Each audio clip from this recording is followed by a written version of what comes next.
of course, as a person and as an organization, we have made mistakes. Of course we have. But we're here, we have everything to prove and to discuss. It is very unfortunate. I feel so bad, so sad that it has come to this. Terence is a tremendous fighter, without a doubt, one of the best of this era, one of the best fighters I have ever seen. Undisputed champion in 3 weight categories. He has been a champion for 12 years. And it is very unfortunate everything is being shaped into the money aspect. I do not wish to talk anything about Bud Crawford. He's a champion, I respect them. The only reason for existence of the WBC are the fighters. However, he did not comply with the rules in the Madrimov fight and then in the Canelo fight. Mauricio Sulaiman sounded calm, but do not be fooled. His words were a calculated strike in one of boxing's fiercest feuds in years. He calls the situation unfortunate, yet every sentence burns with undeniable heat, defending the WBC as the sport spirals into chaos. He praises Terence "Bud" Crawford, an undisputed champion, a 3-division legend, one of the best fighters of this era, and then drops the bomb. Legendary status does not override the rules. Crawford broke WBC regulations in both the Madrimov fight and the Canelo bout, and weeks ago the WBC stripped him of the super middleweight belt he earned from beating Canelo Alvarez, not for losing, but for refusing to pay $300,000 in sanctioning fees from a fight that earned him $50 million. He fired back in an unfiltered social media explosion, calling the WBC greedy and the belt just a trophy, while critics like Ryan Garcia called it cowardice, saying Crawford turned his back on the system that made him a star. The WBC insists they warned him and even reduced the fees, but the belt now sits vacant and new contenders are circling, hungry, waiting, watching. Sulaiman's message is clear: no fighter, not even the one who beat boxing's biggest star, is untouchable. Belts are not trophies, rules are not suggestions, and legacy does not buy immunity. Authority versus rebellion, power versus defiance. Fall in line or get stripped bare. We did everything possible to resolve this matter amicably. If you look at the numbers of the purse that he made and the percentage that the WBC imposed as a sanction fee is ridiculous. If other fighters want to express, I respect everyone has their own opinion. I feel absolutely comfortable with what the WBC is and what the WBC does. Every single penny that comes into the WBC goes back to boxing. We have employees all around the world. We have operations. Every fighter who steps into the ring has a life insurance provided by the WBC, medical insurance provided by the WBC. We have the Jose Sulaiman Boxers Fund, the WBC Cares Foundation. We bring boxers as a unity around the world, regardless if you're amateur, if you are a current professional fighter, if you're a champion or a superstar, but most importantly, when you retire. Suleman doesn't defend himself, he goes on the offensive. He says the WBC tried everything to fix this quietly, behind closed doors, but now he's done playing nice. Calling the money outrage ridiculous, he points straight at Crawford's massive payday and makes his stance crystal clear. This was never about greed, it was about obedience. He draws a brutal line in the sand. Fighters are free to talk, free to criticize, free to rebel, but the WBC is not backing down. Suleiman insists every dollar the organization takes goes right back into boxing. Worldwide operations, staff, insurance, and safety nets fighters only notice when it's too late. He invokes life insurance, medical coverage, funds for broken and forgotten fighters after the lights go off. Then comes the coldest message of all: no name is bigger than the system. Not champions, not superstars, not even undisputed legends. What sounds like justification to some sounds like a power play to others. Because when belts are stripped, legacies are challenged, and money becomes the weapon. This stops being about protecting fighters and starts being about control. This isn't a misunderstanding. This is authority versus defiance. And the warning is clear. Fall in line or pay the price. Mauricio, in regards to the fees, a lot of fight fans want to know, a lot of guys like Andre Ward asked, where did the sanctioning fees start? What is the continued justification for, like you said, a guy like Terence Crawford, been a champion for 12 years, all the fights subsequently thereafter have been sanctioning fees have been paid, correct? So this is a lot of money. You've heard people like Andre Ward say that I'm absolutely sick when I think of the money that has been spent by them. And why can't the fighters opt in or out? Is there an option for them to opt in or out of sanctioning fees at some point? It's nonsense. I don't want to drag on this matter because it's very sad. It is pinned down to money. The sanction fees are the element of boxing where you have a sanctioning organization that has absolutely nothing to do with the business of the sport. The NFL, the NBA, the NHL, the UFC, they control the television contracts, the venues, the arenas, the tickets, the sponsorship. It's a whole universe that they control all the finances. Correct. They sell the franchises, the teams, so it's a model. In boxing, the boxing organizations have nothing to do with the business side.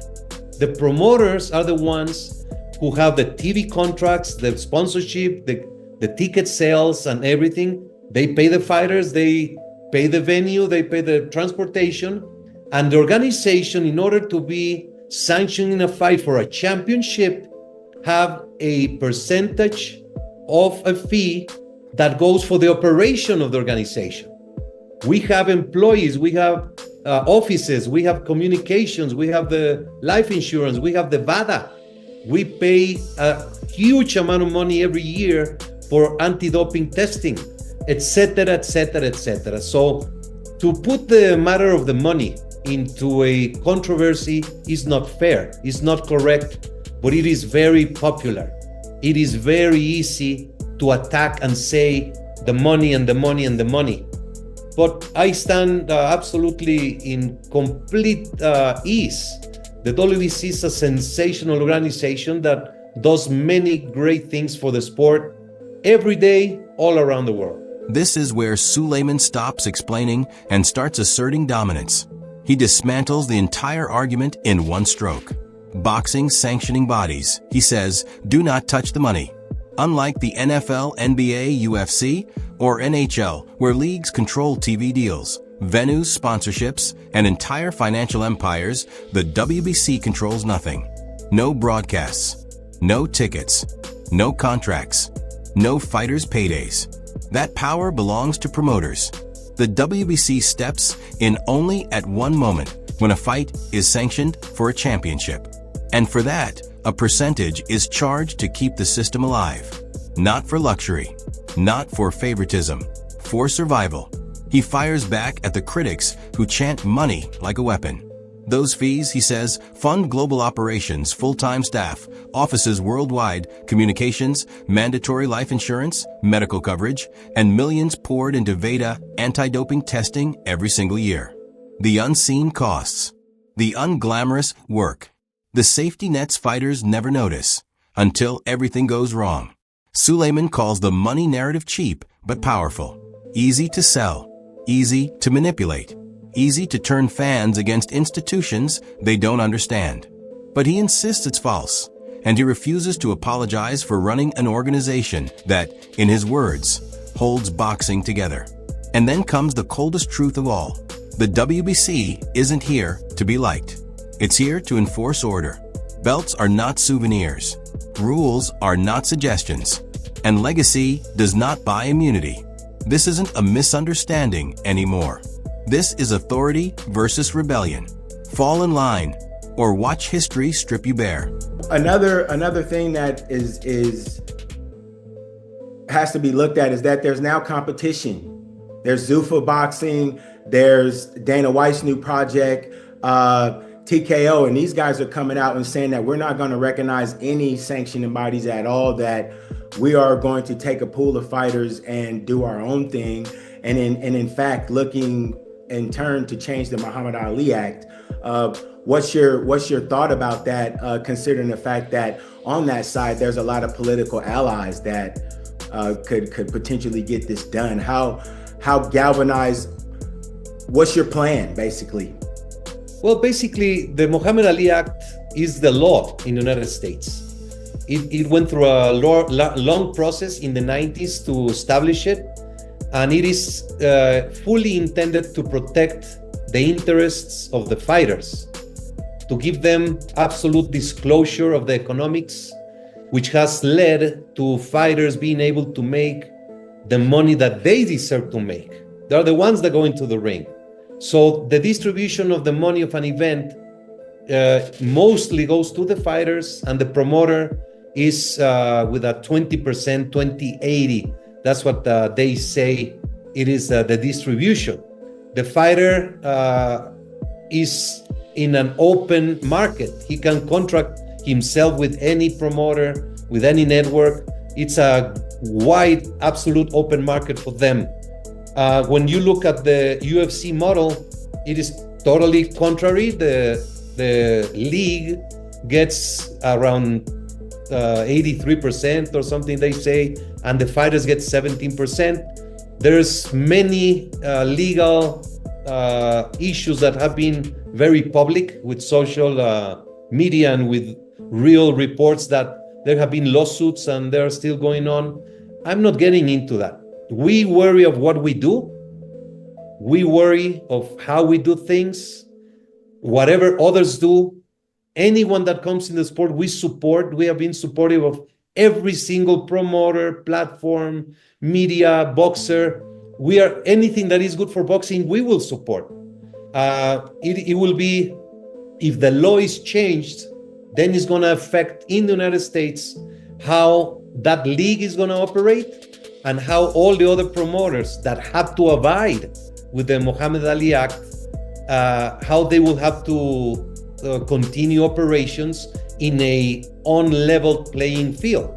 But we have no control on that, so we don't worry about it. We worry of what we do and what we will keep doing. Let's break down what Mauricio Sulaiman really meant when he brought up the Muhammad Ali Act, because this isn't just legal talk, it's a flashpoint in boxing politics and fighters' rights. Suleman argued that the Ali Act, a U.S. federal law passed in 2000 to protect boxers from exploitation and give fighters transparency and bargaining power, was designed to make the sport fairer, keep contracts honest, and stop promoters from taking advantage of athletes who risk their lives in the ring. And here's where it gets controversial. The Ali Act forces promoters and sanctioning bodies to be transparent about fees, rankings, and money moving around. It was meant to curb shady deals and put power back in fighters' hands. But critics say the sport still isn't perfect. After all, Terence Crawford was stripped of his WBC world title but because he refused to pay the WBC's sanctioning fee that was actually reduced to around $300,000 for his historic win over Canelo Alvarez. Crawford erupted on social media, blasting the WBC, calling its belt meaningless, and accusing the organization of arrogance, claiming fighters end up paying for things like officials' travel and luxury, while they risk their health in the ring. Some fans agree, saying sanctioning fees feel like taxation on fighters already risking their lives, and that organizational politics protect legacy over justice. Others, including fighters and promoters like Ryan Garcia and Eddie Hearn, believe Crawford handled it poorly, saying belts and systems, even imperfect ones, matter for legacy and accountability. Then there's the bigger picture. People inside and outside boxing are debating whether the Ali Act needs reform or expansion to cover other combat sports or prevent monopolistic behavior similar to what you see in MMA. Some even see political movements to modernize the Ali Act or create new leagues as attempts to shift power away from traditional sanctioning bodies, which has sparked even more controversy among fans and fighters. So here's the real debate. Is Suleiman standing up for fighters and fairness? Or is he defending an old system that still lets politics and money dictate who wears the belt? And in a sport where legends are made in the ring, does paying a fee really define a champion or just expose where the real power lies? a lot of times I spend a lot of time with fans. I spend a lot of times in the stands with fans. I spend a lot of times walking in the casinos and talking to fans. And one thing that I would be remiss if I didn't ask you about, and for you just to kind of explain the discrepancies. We've heard you before say that these things aren't really about money. When we look back at a guy like Canelo Alvarez, who was mandated to fight David Benavidez on several occasions. That's inaccurate. He didn't fight him for one reason or another. No. Canelo was never mandated. When he had to fight Benavidez decided to move up to light heavyweight. There is a huge discrepancy between what a media or a fan wants to see and the actual, and you can look back at all reports. I'll be happy to share with you. Benavidez won the right as a final elimination to fight Canelo, and he was supposed to fight in March, I think last year. I don't know about the time. Forget what the fans think. This is the real boxing politics. You never see Mauricio Sulaiman straight up dismiss the idea that Canelo was ever mandated to fight David Benavidez, saying Benavidez moved up to light heavyweight, and that what fans want and what actually happens are two different worlds. Critics have been screaming for years that Benavidez earned his shot at Canelo. He was confirmed as the mandatory contender after beating top fighters, and the WBC even said he would be ratified as the next challenger if he won against Demetrius Andrade. Yet Canelo has avoided that fight while stacking other big matchups and massive paydays, leaving the Mexican monster frustrated. And the division in chaos. Some fans call it ducking, others call it savvy business. But one thing is certain: boxing politics, belts, and mandatories are now bigger headlines than the fights themselves. But within that year's period, though, a lot of fight fans, a lot of pundits were critical of you of not stripping Canelo Alvarez as quickly as the Terence Crawford stripping over a span of 2 fights. For whatever reason, if it wasn't about the money. It's a completely different case and scenario. We stripped Canelo when he didn't fight Golovkin. 2017. When we ordered Canelo to fight Golovkin, he said no, we stripped him. So it's a double standard that is being placed on us that is not fair. And I will be happy, we run out of time. If you have any specific questions, send them to me. I'll send you the full detail, because we go by the law, by the rules, and we publish continuously all the mandates, my friend. Yesterday, we published the mandates of each division for 2026. And we publish it 3 times a year at least. So it is very easy and very popular to attack of what we want to see or what we want to think.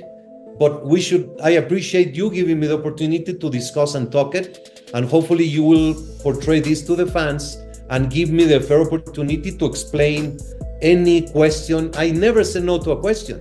Anything where I'm here open.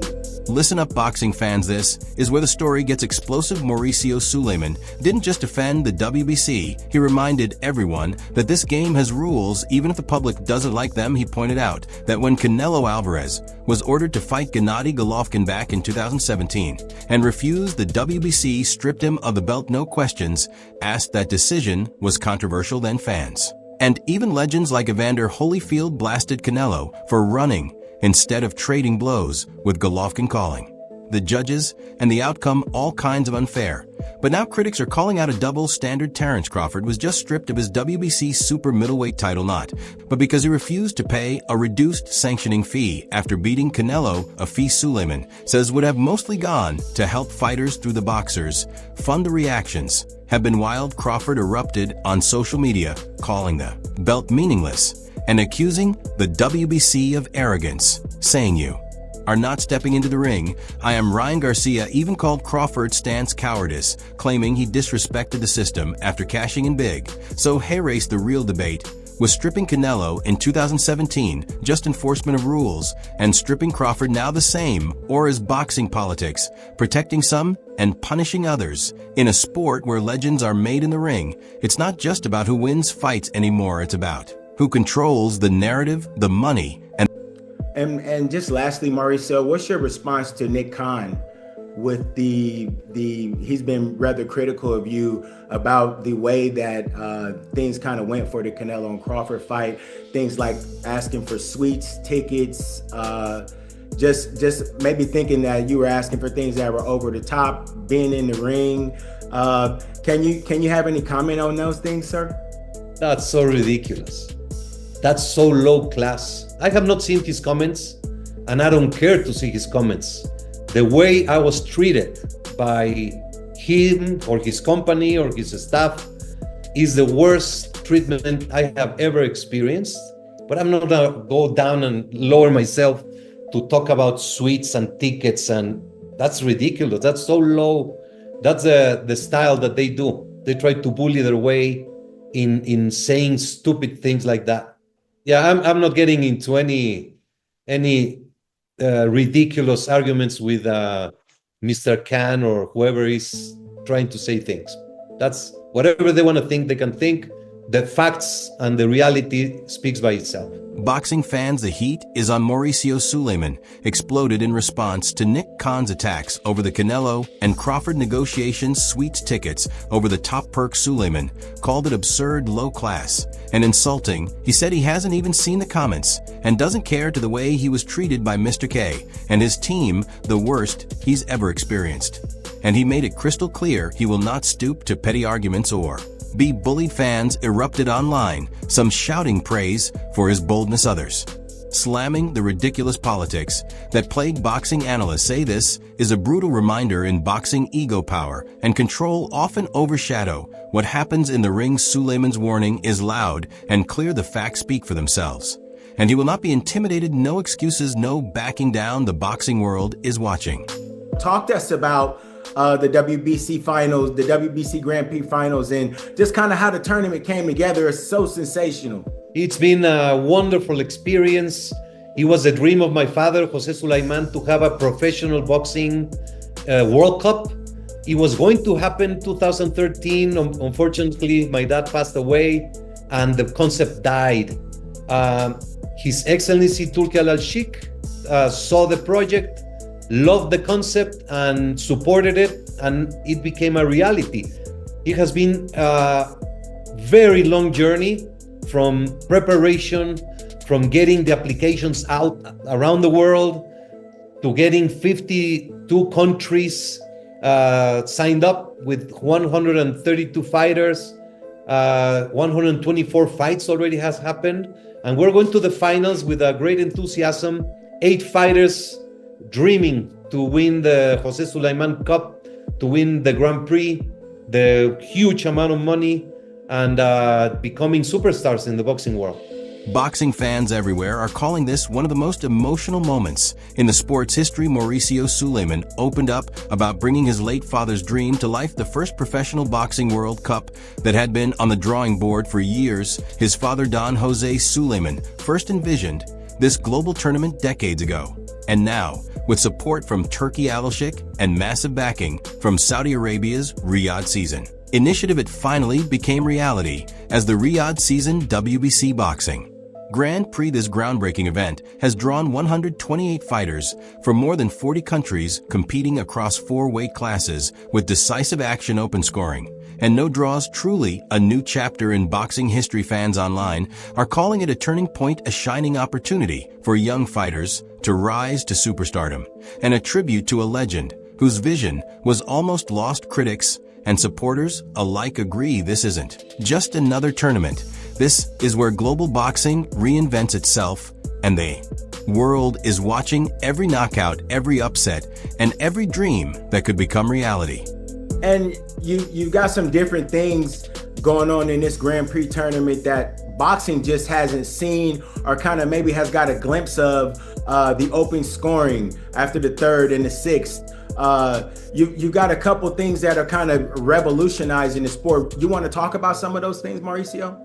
Sure. The Grand Prix has been a great lab where we have performed many of the WBC implementations. And for example, the open scoring, it has been working fabulously around the world.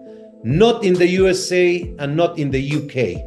The open scoring gives the corners the possibility of knowing what the fight is being scored by the judges.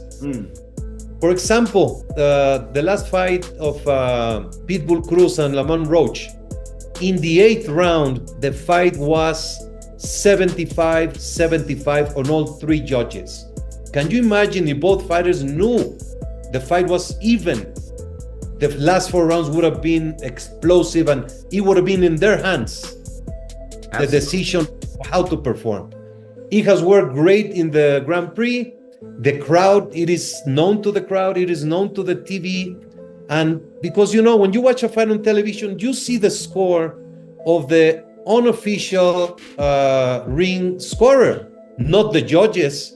And that gives the fans a perception, a complete different reality. We have a 30-second buzzer. 30 seconds before the end of the round, we have a buzzer. The activity picks up. We have instant replay. It has worked unbelievable. The Zone has done a great job in production.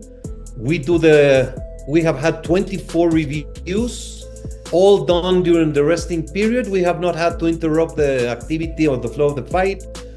We have a new technology to stop the fights. There's a button that the chief corner has. If he presses it, there's lighting in all 4 ring posts, because we have seen when the towel is thrown or when the inspector gets in the ring trying to stop the fight, if the fight is taking place far away, the boxer gets many unnecessary punishment. This is a great technology that we have implemented. We have the 12-ounce gloves for the heavyweights. Sensational, big, comfortable. They can fit their hands and they don't lose the punching power.